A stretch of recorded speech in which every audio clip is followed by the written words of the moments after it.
اعوذ باللہ من الشیطان الرجیم بسم اللہ الرحمن الرحیم۔ پھر آگے یہ فرمایا کہ اس کے برعکس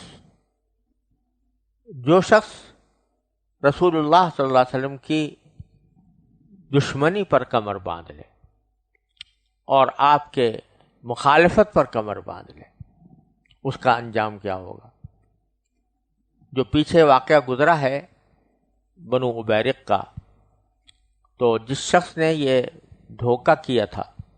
منافقت کے ساتھ کہ چوری کی تھی،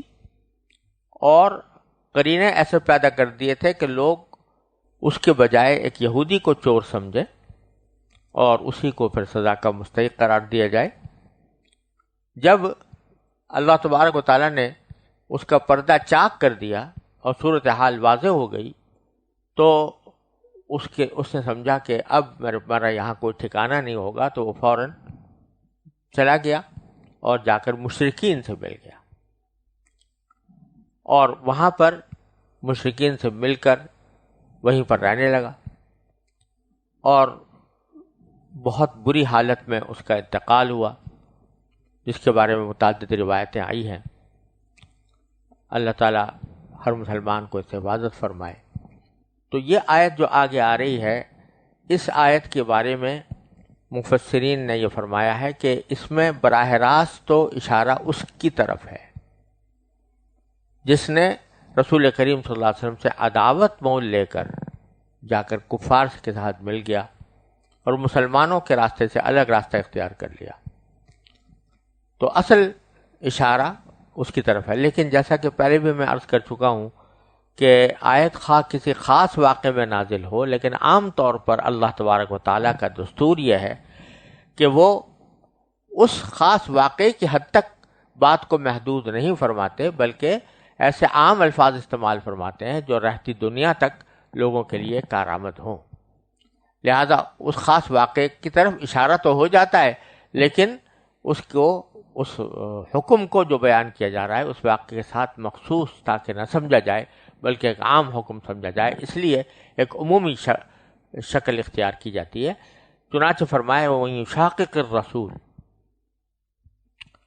اور جو شخص رسول کی مخالفت کرے، مِن بَعْدِ مَا تَبَيَّنَ لَهُ الْهُدَىٰ، بعد اس کے کہ ہدایت اس کے سامنے واضح ہو چکی ہو، وَيَتَّبِعْ غَيْرَ سَبِيلِ الْمُؤْمِنِينَ، اور وہ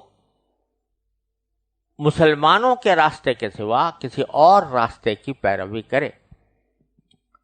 تو نُوَلِّهِ مَا تَوَلَّىٰ، اس کو ہم اسی راہ کے حوالے کر دیں گے جو اس نے خود اپنائی ہے، وَنُصْلِهِ جہنم، اور اسے دوزخ میں جھونکیں گے، وَسَاءَتْ مَصِيرًا، اور جہنم بہت برا ٹھکانہ ہے۔ اس میں دو چیزیں بیان فرمائی گئی ہیں، رسول کریم صلی اللہ علیہ وسلم سے مخالفت کا راستہ اختیار کرنا، والعیاذ باللہ دشمنی کا راستہ اختیار کرنا کفر کا اعلیٰ ترین درجہ ہے، اور دوسری چیز فرمائی کہ یتبع غیر سبیل المؤمنین، مسلمانوں کے راستے کے سوا کوئی دوسرا راستہ اختیار کرے، تو اس کو بھی یہ فرمایا گیا کہ پھر وہ جو راستہ اختیار کرے گا ہم اسی پر اس کو چلا دیں گے، اور پھر آخر جہنم اس کا ٹھکانہ ہوگا۔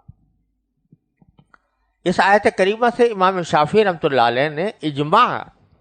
اجماع امت کی حجت ہونے پر بھی استدلال فرمایا، کیونکہ اس میں فرمایا گیا وَيَتَّبِعْ غَيْرَ سَبِيلِ الْمُؤْمِنِينَ، مسلمانوں کے راستے کے سوا کسی اور راستے کو اختیار کرے تو اس کا انجام جو برا ہوگا، اور مسلمانوں سے مراد ہے سارے مومن۔ تو جو شخص جس بات پر سارے مومنین متفق ہوں، اب اگر کوئی شخص ان سے ہٹ کر کوئی اور راستہ اختیار کرتا ہے تو وہ یتبع غیر سبیل المؤمنین کی وعید میں داخل ہے، لہذا اس سے اجماع کی حجیت معلوم ہوتی ہے۔ پھر آگے فرمایا کہ ان اللہ لا یغفر ان یشرک بہ وَيَغْفِرُ مَا دُونَ ذَلِكَ لِمَن يَشَاءُ. اشارہ اگر اسی واقعے کو مد نظر رکھا جائے تو اشارہ اس طرف ہے کہ اس شخص نے تو راستہ اختیار کر لیا کفر کی طرف جانے کا، اور مسلمانوں کے راستے کو چھوڑ کر کافروں کے سے جا کر مل گیا. اس کے برعکس اگر وہ اپنی غلطی پر نادم ہو کر مغفرت طلب کرتا اور شرک سے بھی باز آتا تو اللہ تبارک و تعالیٰ اس کو معاف کر دیتے. چنانچہ یہ ایک اصول بیان فرما دیا کہ ان اللہ لا یغفر ان یشرک بہ، بے شک اللہ اس بات کو نہیں بخشتا کہ اس کے ساتھ کسی کو شریک ٹھہرایا جائے، اور اس سے کمتر ہر گناہ کی جس کے لیے چاہتا ہے بخشش کر دیتا ہے. یعنی شرک سے کم کسی گناہ کو اللہ تعالیٰ جب چاہے توبہ کے بغیر بھی محض اپنے فضل سے معاف کر سکتا ہے. لیکن شرک کی معافی اس کے بغیر ممکن نہیں کہ مشرک اپنے شرک سے سچی توبہ کر کے موت سے پہلے اسلام قبول کرے اور توحید پر ایمان لائے. تو یہ آیت ایک مرتبہ پہلے بھی سورہ نساء کی 48ویں آیت میں گزر چکی ہے. وہاں بھی الفاظ یہی تھے کہ ان اللہ لا یغفر ان یشرک بہ ویغفر ما دون ذلک لمن یشاء. لیکن وہاں اگلا جملہ جو تھا وہ یہ تھا کہ ومن یشرک باللہ فقد افترا اثما عظیما. من یشرک باللہ فقد افترا اثما عظیما. اور یہاں پر ومن یشرک باللہ فقد ضل ضلالا بعیدا، دونوں آیتوں میں اتنا فرق ہے. ان دونوں جگہوں پر سیاق کلام کے لحاظ سے اس فرق کی وجہ یہ معلوم ہوتی ہے، اور بعض مفسرین نے بیان بھی فرمائی ہے کہ پہلی جگہ جہاں یہ حکم آیا تھا تو وہاں گفتگو تھی اہل کتاب کی. اہل کتاب براہ راست یہود جو تھے وہ مخاطب تھے اس سیاق کلام کے اندر. اور یہودیوں کا معاملہ یہ تھا کہ ان کے پاس چونکہ کتاب تھی، تورات تھی، اور اس میں رسول کریم صلی اللہ علیہ وسلم کی علامات واضح طور پر مذکور تھیں، تو اس لیے وہ خوب اچھی طرح جانتے تھے کہ رسول کریم صلی اللہ علیہ وسلم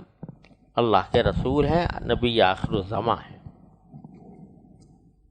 اور وہ جانتے تھے کہ توحید برحق ہے اور شرک بالکل باطل ہے. یہ جاننے بوجھنے کے باوجود وہ اللہ تعالیٰ کے اوپر بہتان باندھتے تھے. تو وہاں پر لفظ استعمال کیا وَمَن یُشْرِک بِاللَّهِ فَقَدِ افْتَرَىٰ اِثْمًا عَظِیمًا، کیونکہ جو کچھ بھی وہ کہہ رہے تھے وہ بہتان ہی بہتان تھا کہ اس نے بہتان باندھ کر ایک بڑے گناہ کا، زبردست گناہ کا ارتکاب کیا. اس کے برعکس یہاں جو سلسلہ کلام چل رہا ہے وہ مشرکین مکہ اور منافقین کا چل رہا ہے کہ یہ شخص جو منافق ہوا تھا اور چوری کرنے کے بعد پھر بھاگ کر مکہ مکرمہ کے مشرکین کے ساتھ ملا تھا، تو اس نے شرک اختیار کیا تھا، اہل کتاب والا نہیں بلکہ مشرکین مکہ والا. تو اس لیے یہاں پر افتراء کا مسئلہ نہیں تھا، فقط ضل ضلالا بعیدا. یہ فرمایا گیا کہ وہ بہت گمراہی راہ راست سے بھٹک کر بہت دور جا گرتا ہے.